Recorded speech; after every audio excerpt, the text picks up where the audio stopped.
Is this wheel still worth over $500 in 2024? Yeah, and kinda no. Today I'm going to be giving you my review of the Simagic FX Formula wheel. This is not a paid for or sponsored video, simply my thoughts. I've owned this wheel for a little over a year and have used it as my primary weapon to attack the track. And after all this time, I feel I've enough experience with it to give a decent long-term review. I'd like to keep this short and sweet, as it is my first sim racing gear review, so do let me know what you think down below and consider leaving a like and maybe even subscribing, as it's a free and easy way to support the channel and to keep videos like these coming.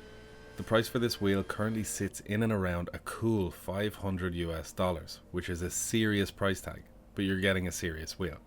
The first thing you will notice when holding this for the first time is that it screams quality.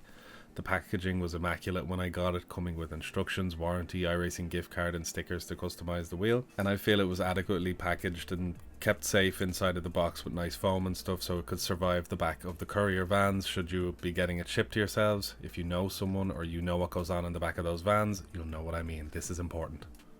This Formula style wheel sports a 290mm aluminium body and a 5mm real carbon fiber plate in the front, which not only makes the wheel more rigid and long lasting, but just looks damn cool. It's also heavy, at around 1.5 kilos, but obviously on your base it's weightless, and the small form factor and width means you get a nice amount of torque in the palm of your hands as opposed to a larger wheel where it's kind of easier to push into, let's say, the torque if you have a lower Newton meter wheelbase. The wheel's not short of any buttons either. With its patented button designs, it has 12 RGB customizable buttons which have a super satisfying click to them. Whilst maintaining a very low travel distance, the 3 rotary switches are labelled for brake balance, traction control and ABS, which are also backlit and fully customizable. It has one 7-way multi-position rotary switch and 4 thumb encoders, which means you will have everything at your fingertips and in quite an ergonomic fashion too. The wheel does feature a backlit logo which can be used to display flags and rev lights too, which is a nice option, but I would have loved to see just a row of LED lights personally, hence why I have them in the background. I feel they're more customizable and they're just more in your face, so I like bright and I like just individual LEDs. Purely subjective stuff, that's just what I'm into personally. The paddle shifters on the back, which feature their Hall paddle modules, again smooth and reliable. I've never had an issue with these during my time using them, and the paddles are adjustable outwards and inwards using little Allen keys. You can opt for the dual clutch system as I have and you won't be disappointed. They have a simple design and they slightly get stiffer the closer to 100% you pull them, lending themselves particularly useful to disabled racers looking for a throttle and brake substitute on their wheel as opposed to pedals. The Sim Pro 2 software is what powers this wheel and you won't be disappointed. From customizing the bite point of your dual clutch system to changing the colours of your buttons and rev lights, it's all there at your fingertips with constant updates and support. I do really like this software myself, although it's worth noting there are better softwares out there, but it has been changing so fast that you can expect great things from this software. Now, down to the driving. It's an incredibly fun wheel to drive with. The rubber grips on the wheel are very high quality, and when I first got it I was concerned, as its soft feel was giving me the impression that it could tear and move and maybe even break and slip off. But after a little over a year of hard racing and dare I say abuse, these grips have stood the test of time. I do use gloves, as even with dry hands these grips find a way to gather grease and moisture, but racing with gloves immediately remedies this issue and makes it easier to handle high torques without using a lot of grip strength. Ideal for those longer endurance style races where inevitably your hands will sweat and you will start getting a bit of slip. The magnetic shifters on this wheel are a game changer. With a super distinct shift, once the magnet lock is broken, it's super satisfying and you can almost hold it, like pre-brake the magnet if you know what I mean, and then you can fully brake it if you're really looking to nail those shifts. So nailing shifts with this wheel not only is a pleasure, but it's super easy and extremely satisfying. And the first thing you're going to notice when this comes, well, the second thing, you're going to hold it, you're going to think it's pretty cool, pretty nice wheel.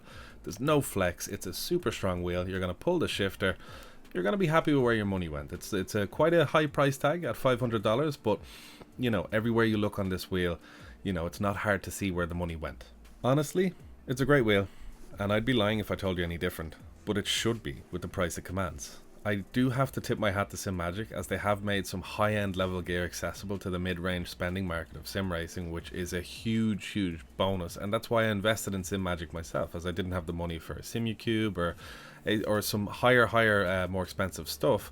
But looking at Simagic, you know, I got the Alpha Mini, I got this wheel, and I have to say, for the price I paid, I was very happy with it, and I was not let down anywhere. But back to the point. Is it worth the price of over $500 in 2024? Well, we need a reference point.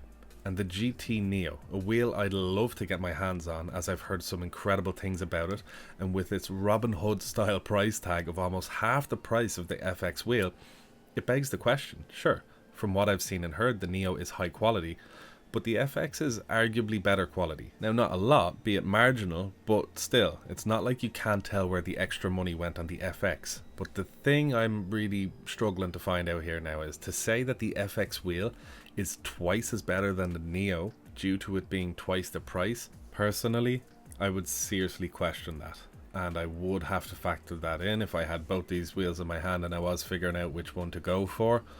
You know, it should be quite obvious if you're looking for bang for buck, the GT Neo sticks out. I haven't even owned the wheel, I've just spoken to people who've raced with it. Absolutely love it. So when you put both of these side by side and see what they do and what they offer, it's a no-brainer. But at the end of the day, the FX wheel is unique. And if that's what you're looking for, you will find it with this, and it will serve as a gorgeous centerpiece of your simulator with its premium build quality and its cool demeanor. And the cool carbon fiber, the way the light just hits off this thing is amazing. It's definitely a cracking wheel, and a wheel that is just begging to be raced hard. So hopefully this opinion was helpful for you, and hopefully this was useful to you from someone who's owned the wheel for quite a while. Happy person here, but definitely worth shopping around with some of the new contenders put out, especially by Simagic themselves. So definitely worth considering. Don't forget to drop a like and a comment if you enjoyed the video, and subscribe if you'd like to see more of these, or if you'd like to stick around. Thanks very much for watching, guys. Happy hunting.